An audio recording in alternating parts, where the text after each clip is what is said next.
Anybody that's wondering, Old Faithful has finally let us down.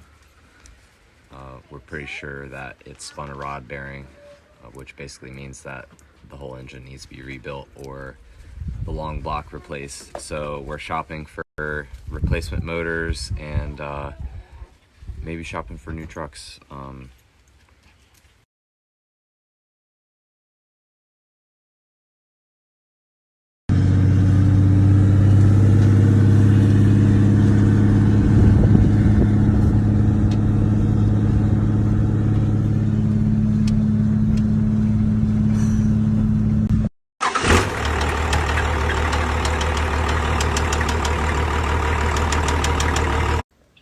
Buy a brand new truck, bro. That shit is gonna fucking problems, and you're gonna have to take that thing to a fucking dealer. It's gonna, I don't know. I think you can work on your own truck very easily. You have you already have a big fucking turbo for that truck. So get fucking good injectors for it. Make it run the way that you want to run. It like everything happens for a reason. My turbos hurt too. What? Yeah, my turbo bearings are they got play in them, and I can see where the wheel contacted the housing. Ultimately, yes, you'll need a whole transmission, or you're going to be living on borrowed time always. It's a Dodge transmission. If you don't build it right the first time, you're playing with fire, like Russian roulette. What's your opinion? That's up to you. I mean, anytime you take a used motor, you're rolling the dice. You don't know where it came from or the history of it. Rolling the dice.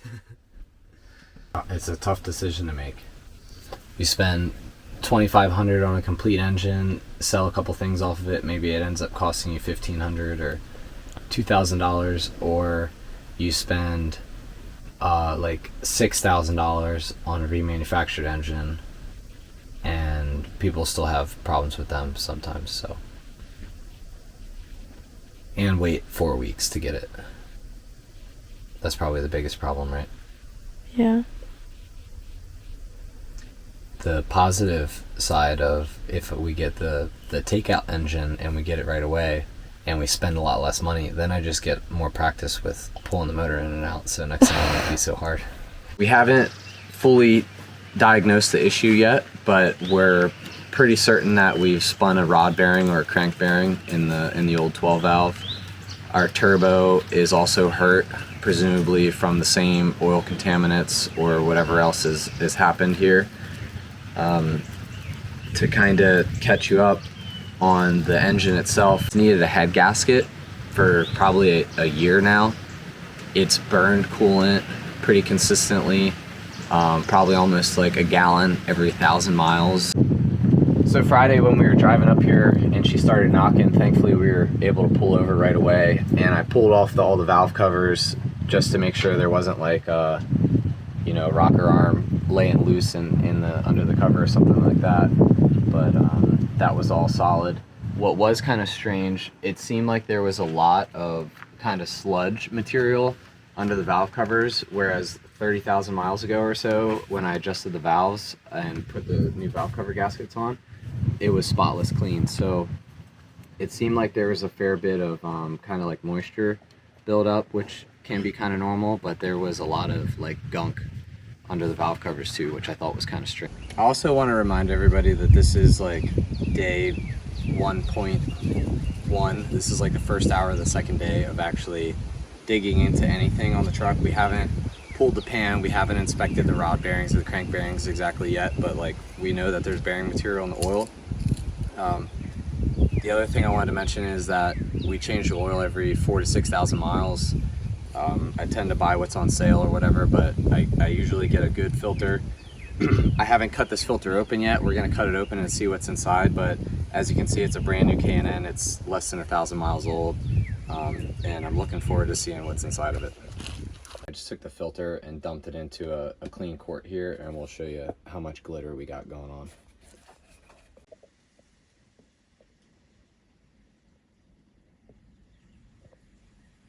We really appreciate everybody messaging us on Instagram. We have a lot of really cool people that love the second gen and want to see it get back up and running. So we're stoked for that.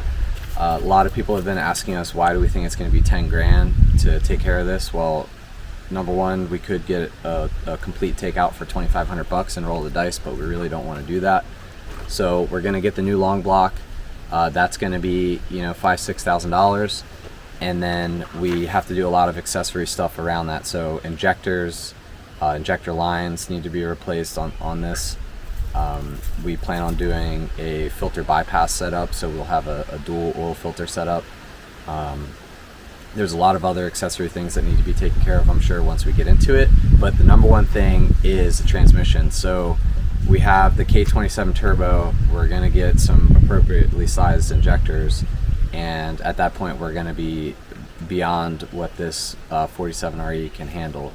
We're already see minor issues here and there with it. So we really want to do a manual swap, and that's really, I think, going to be a big chunk of this whole project. But at the end of it, we might have a nice setup 12 valve and manual behind it, which would be really cool.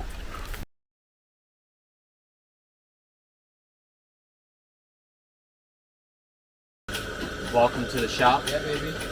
It's the day. Old motor's coming out. New motor is getting in position, probably not going in. But our cousin Kyle is here to help.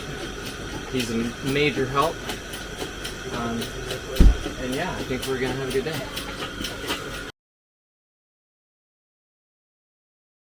Motor's 95% ready to come out. All we gotta do is get the power steering system out and motor mounts, and she's pretty much ready. Then this cross member has to come off, and we're gonna try to keep the AC condenser. You can see here I just have it hanging. Try to keep this connected so we don't have to redo the system on the AC. So we'll see how it goes.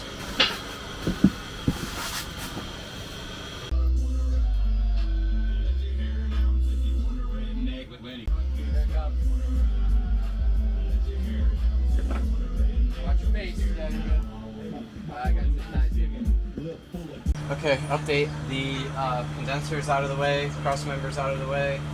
We're ready to rig it and start unbolting the motor mounts. If you guys want to see how nasty this is in here and get a little close up under the valve covers, I think I said this before, but somewhere 30,000-40,000 miles ago, this was all spotless clean, and blown head gasket has this totally sludged up. So if you're losing coolant, take it seriously, even if you don't think it's in the oil. So last thing to come out, once we get it rigged up, these motor mounts are gonna come off, and then we do have to still take the AC compressor off of the engine because we're trying to leave this all connected so we don't have to recharge the AC. So once we get it up and clear the frame, we'll get that off of there and she'll be ready.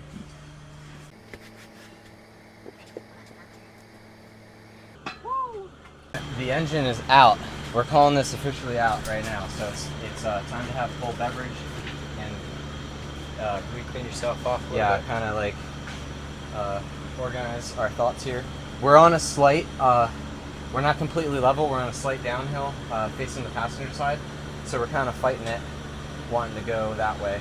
So we need to like take a breather for a second and get this thing safely on the ground. So as I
want to run through the complete build list and scope of the project, because what we thought it was going to be when we started is totally different than what it ended up being.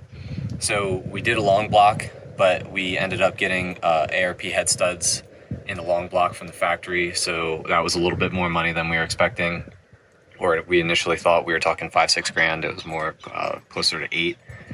We ended up getting a new turbo from Power Driven Diesel because our Borg Warner turbo was not rebuildable. We got our injection pump rebuilt by a shop in Miami.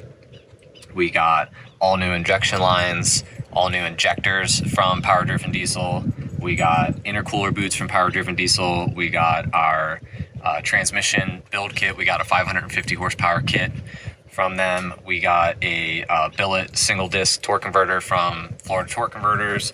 We got a SFI rated flex plate and ARP flex plate bolts from Summit. We got a new transmission heat exchanger. We got all new transmission lines. We got, what else? New power steering pump, new vacuum pump. The grand total with tools and stuff that we had to buy, because we had to buy an engine lift, a motorcycle lift for the transmission, we spent somewhere between $15,000 to $16,000 on the whole project. I'm sure there's some other things that I'm forgetting. We got a warranty on the long block. It's a 1-year unlimited mileage warranty, which, foreshadowing here, 4 months later. So we're in beautiful New Mexico, Taos, and now we have a problem with the engine.